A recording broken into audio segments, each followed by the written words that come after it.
বাফুফের academy cup চ্যাম্পিয়নশিপে অংশ নিচ্ছে আশুগঞ্জের ফিরোজ কামাল ফুটবল একাডেমি। ব্রাহ্মণবাড়িয়ার আশুগঞ্জ থেকে জহির শিকদারের পাঠানো তথ্যছবিতে বিস্তারিত। বাংলাদেশ ফুটবল ফেডারেশনের বাফুফে একাডেমি কাপ চ্যাম্পিয়নশিপে অনূর্ধ্ব-15 অংশ নিচ্ছে ব্রাহ্মণবাড়িয়ার আশুগঞ্জের ফিরোজ কামাল ফুটবল একাডেমি।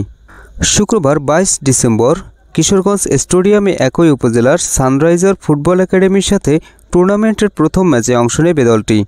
এ উপলক্ষে বিগত এক মাস ধরে অনুশীলনে ব্যস্ততম সময় পার করছেন ফিরোজ কামাল ফুটবল একাডেমির খেলোয়াড় ও সংশ্লিষ্টরা।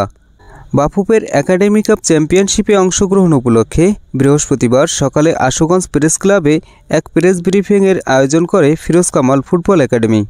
প্রেস ব্রিফিংয়ে ফিরোজ কামাল ফুটবল একাডেমি কর্তৃপক্ষ জানায়, মাত্র এক বছর আগে আশুগঞ্জে কলেজ, মাদ্রাসা সহ বিভিন্ন শিক্ষা প্রতিষ্ঠানের প্রতিষ্ঠাতা প্রয়াত শিক্ষানুরাগী হাজী মোহাম্মদ ফিরোজ মিয়া ও তার ছেলে প্রয়াত প্রভাষক কামাল হোসেনের স্মৃতির উদ্দেশ্যে তাদের একাডেমি প্রতিষ্ঠিত হয়।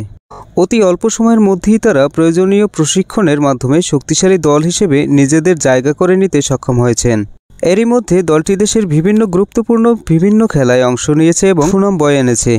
বর্তমানে ফিরোজ কামাল ফুটবল একাডেমি এক তারকা একাডেমির মর্যাদা অর্জন করেছে। এই টুর্নামেন্টের মাধ্যমে তাদের মেধাবী ফুটবলাররা এলিট একাডেমিতে জায়গা করে নিতে পারবে বলে তাদের বিশ্বাস। ফিরোজ কামাল ফুটবল একাডেমির চেয়ারম্যান অ্যাডভোকেট মোশাররফ হোসেনের সঞ্চালনায় প্রেস ব্রিফিংয়ে আরও বক্তব্য রাখেন একাডেমির উপদেষ্টা ও উপজেলা ক্রীড়া সংস্থার সাধারণ সম্পাদক শাহিন শিকদার, উপদেষ্টা ও সাবেক তারকা ফুটবলার আরমান খন্দকার, প্রধান কোচ রিয়াদ মেহেদী, সহকারী কোচ শহীদ হোসেন ও আবু রায়হান, পরিচালক আতিকুর রহমান, গোলকিপার কোচ মোহাম্মদ আমিন ও আসিফুল হোসেন শাওন, সাবেক ফুটবলার আবুল হোসেন, আবু জামাল, আরমান এবং দলের ক্যাপ্টেন মামুন মিয়া প্রমুখ। উল্লেখ্য, বাংলাদেশ ফুটবল ফেডারেশনের বাফুফে আয়োজনে একাডেমি কাপ চ্যাম্পিয়নশিপ টুর্নামেন্টে মোট 170টি একাডেমি অংশগ্রহণ করেছে। 24টি জোনে এই খেলাগুলো অনুষ্ঠিত হবে।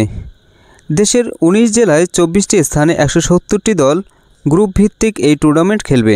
24 জনের 24 চ্যাম্পিয়ন একাডেমি নকআউট পর্ব খেলবে। সেই নকআউটে বিজয়ী 12 একাডেমি চূড়ান্ত পর্বে 2 গ্রুপে বিভক্ত হবে। প্রতি দল চূড়ান্ত পর্বে একটি ভেন্যুতে 5 ম্যাচ করে খেলবে। পরে 2 গ্রুপের শীর্ষ 2 দল করে সেমিফাইনালে খেলবে। এরপর বিজয়ী 2 দলের মধ্যে ফাইনাল খেলা হবে।